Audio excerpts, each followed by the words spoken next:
أعوذ بالله من الشيطان الرجيم. بسم الله الرحمن الرحيم.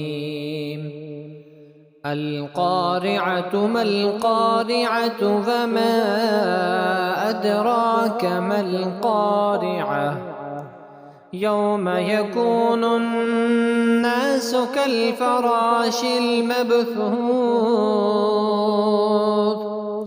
وتكون الجبال كالعهن المنفوش.